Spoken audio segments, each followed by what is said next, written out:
We live in a world where in most developed countries, you can eat whatever you want, whenever you want. I could drive down to the store right now and pick up fruits and vegetables from all around the world.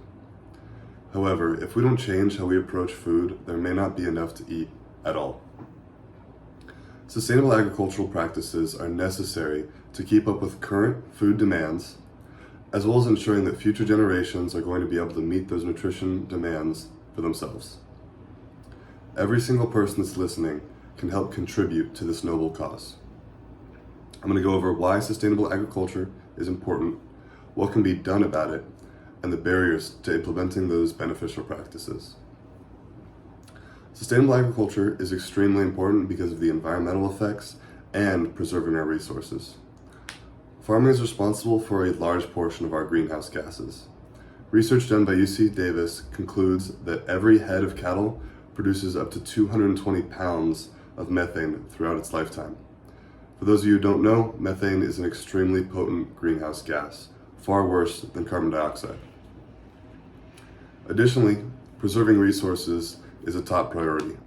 Farming consumes a large portion of our water, consuming about 489,000 gallons per acre of irrigation. Water is a very limited resource, especially in California where droughts are prevalent. A lot of this irrigated land goes to feeding cattle as well. 18 million acres are irrigated in the United States that go to growing corn and hay to feed cattle. Farmers have recognized these problems and are implementing practices to correct them. I'm splitting this into the farmer's role and our role as consumers. Farmers have to use more responsible water practices with their irrigation, and they also need to reduce methane production from cattle. Research done by Agri finds that when you add seaweed to feed, about 5% of the cattle's feed will be seaweed. It can amount in about an 80% decrease in methane production, according to Time magazine. And more research done by Agri concludes that drip irrigation over sprinklers and flood irrigation, which is very common right now, can result in a 70% more efficient use of the water. So a lot less of that water goes to waste into the water table, and more of it goes directly to the seed and the roots of the plant, resulting in growth. Now, our job as consumers is to reduce food waste. Research done by the FDA concludes that 30 to 40% of all of our food is wasted.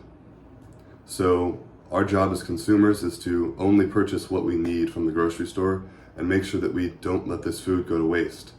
Keep our eyes on expiring dates and use that food before it goes bad, because all that water, 30 to 40% of that water goes to food that we don't eat, and 30 to 40% of that methane, we don't eat it either. So it just creates a lot of waste.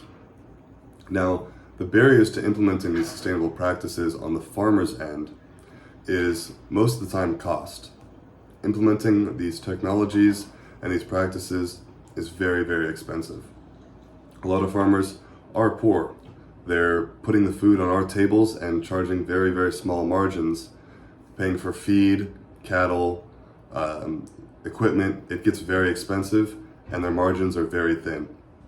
So they can't afford to upgrade their technology and do a complete overhaul of their watering systems without subsidies and grants from the government.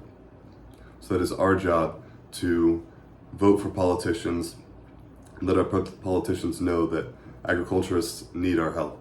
Additionally, technology is a barrier. It's rapidly advancing, but we're still behind on some sustainable agricultural technology, and that sector definitely needs to grow. And these are the barriers that are preventing us from solving these major issues in our food supply. Overall, sustainable agriculture is extremely important, and everyone plays a role in this process, and especially in removing these barriers for farmers. Without sustainable agriculture, future generations will not have enough food to provide for themselves. And the changes listed before absolutely are important to solving this for a rapidly growing population. Thank you.